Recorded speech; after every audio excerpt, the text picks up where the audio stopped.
And now it's time for the movie review of the week. Dil Se by Mani Ratnam. While I was watching the movie, there was a storm outside.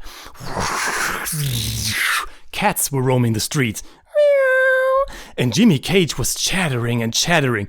Hey Freunde, my name is Jimmy the Great. I'm the best. Ooh, but the songs kept me in the movie. Dil Se re, pia, piana, pia. Man, what the hell? What is this? Every single time. Well, I work for the government. All Buddymeister radio. But you see that? The camera is rolling. Well, beat it. I have to catch a train anyway. Choo! Come on, choo! get out of here. I'm sorry, guys.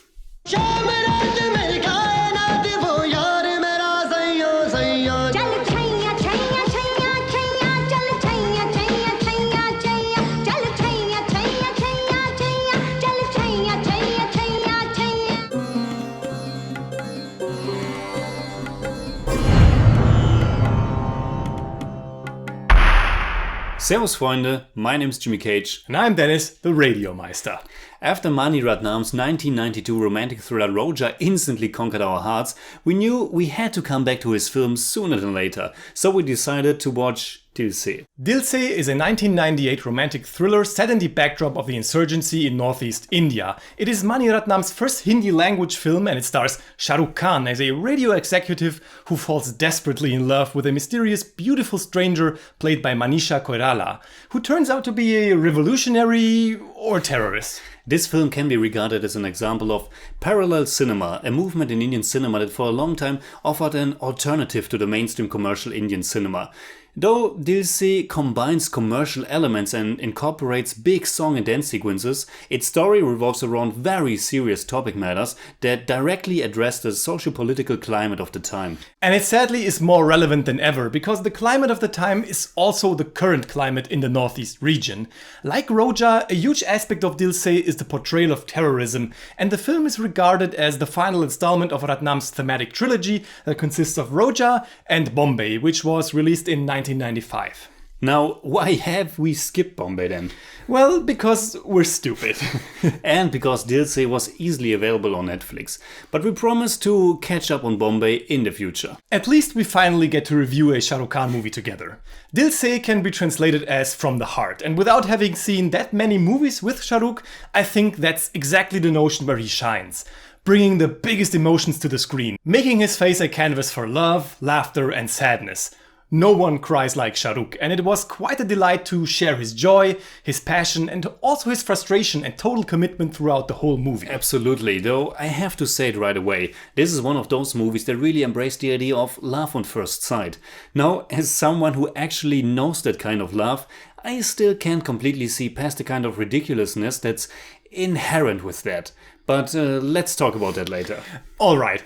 Over the course of Dil Se, Shah Rukh's character passes through the 7 shades of love, which are defined in ancient Arabic literature. Attraction, infatuation, love, reverence, worship, obsession, and, well, let's not spoil it. Instead, let's talk about the beginning. And what a beautiful beginning it is. A little train station in the middle of the night. It's raining. The screen is filled with strong colors and Shah Rukh Khan's character is a lovely goofball from the get-go. The station is completely empty, except for him and a mysterious young woman. And of course, he instantly falls in love with her. But before he has any chance to really get to know her, she's leaving on a train, and as fast as she entered his life, she is gone again. His reaction? This must be the shortest love story in the world. Which couldn't be further away from the truth, as Dil Se is all about that unique love story, and it's definitely not a short movie. It's almost 3 hours long, and to be completely honest, you feel that length at times. I wouldn't have minded the movie to be shorter, much shorter. But I definitely wouldn't have cut any of the beautiful song and dance sequences.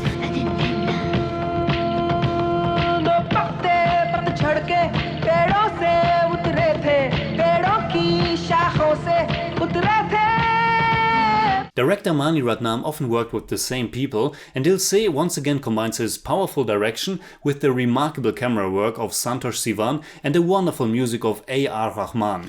And nowhere else is this trio more effective than in the long and masterfully crafted song and dance numbers.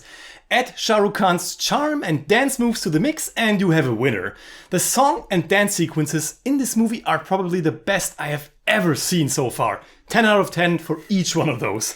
That's pushing it a bit far, but they are indeed really great. The first one is called Cheya Cheya, and it's staged on top of a moving train. It is such an impressive and rich sequence that you could make a complete review just for that song. The whole sequence was realized without back projection or any kind of post-production special effects. What you see is what was done.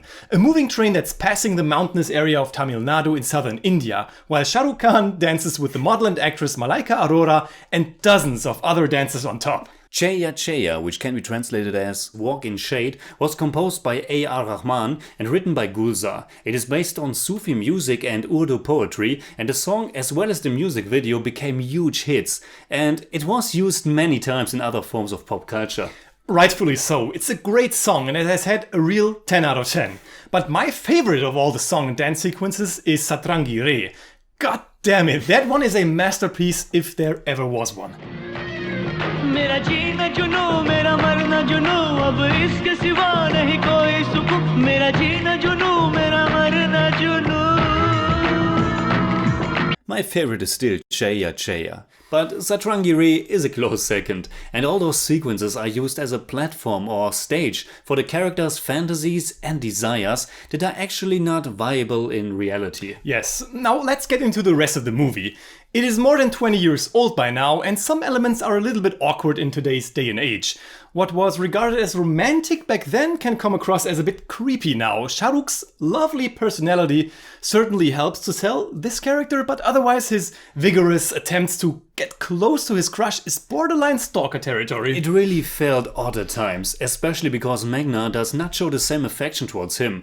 Of course, later she does, but it oftentimes felt like he forced all that upon her. He's this macho savior guy that has to show her what she really needs, what's really good for her. It's uncomfortable. Well, if we look at the second song and dance number, there is actually a lot coming from her. Yeah, okay, that's true. I guess I still have difficulties to accept that as true character developments. I mean, what happens in these song and dance sequences? Yeah, but still, as much as I was moved by the film, its passion and energy, I couldn't get completely into this love story. I know it's supposed to be this poetic depiction of love, but I couldn't shake the feeling that it's a bit too superficial. I just didn't feel the romance, didn't get this love till death impression.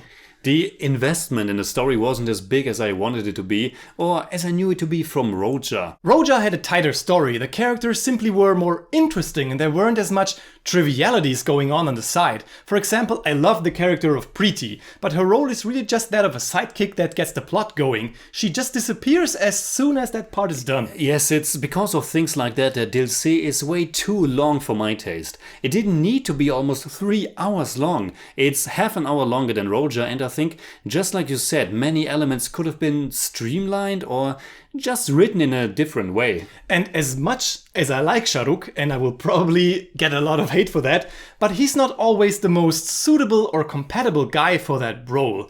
We said it at the beginning, if he can be charming and funny and quirky or even terribly sad, he does a good job. But he kinda overplays it sometimes in a way that I wasn't able to take him or the situation serious.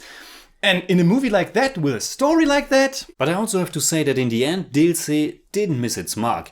It's quite gripping as the rope slowly tightens towards the finale, and it all comes together in some way, and all the elements, the fun, the sadness, the tragedy, the love, the passion, the anger, all of that got bottled up and bursts into flames. I appreciate that Ratnam doesn't shy away from really serious topic matters like that, and also that he doesn't give into an easy depiction of what's right and what's wrong. Yes, and to give a little bit back to Shah Rukh, I thought that the sequence where he and Meghna/Moina come clean with each other and she talks about all the things she experienced in her life and we get these dissolving images from her past and how he reacts to it.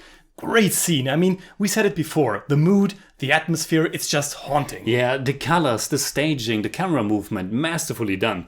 I think we don't have to say anything more. Besides, what would we say in German? Dil Se ist nicht Roja, dafür ist er zu lang und zu unfokussiert. Aber Dil Se ist dennoch ein starker Film, der von seiner visuellen Kraft lebt. Die Songs sind grandios und in Kombination mit den Tänzen einfach atemberaubend. Die Thematik ist aktueller denn je und Mani Ratnam scheut sich auch hier nicht davor, beide Seiten in Frage zu stellen.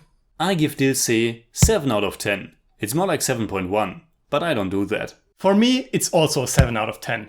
And also 7.1. But I also don't do that either.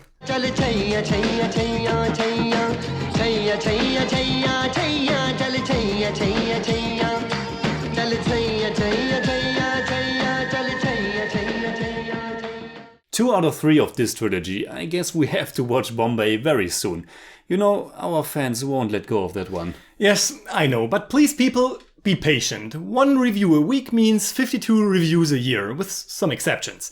We have about 300 recommendations. Doesn't add up. No, it doesn't. But we'll do our best. Until then, you can hit me up on Twitter and Instagram simply at TheJimmyCage. And you can hit me up simply at the Buddymeister. And as always, if you enjoyed this video, please give us a thumbs up, share, subscribe, whatever you like. And make sure you hit that bell for all we have to tell.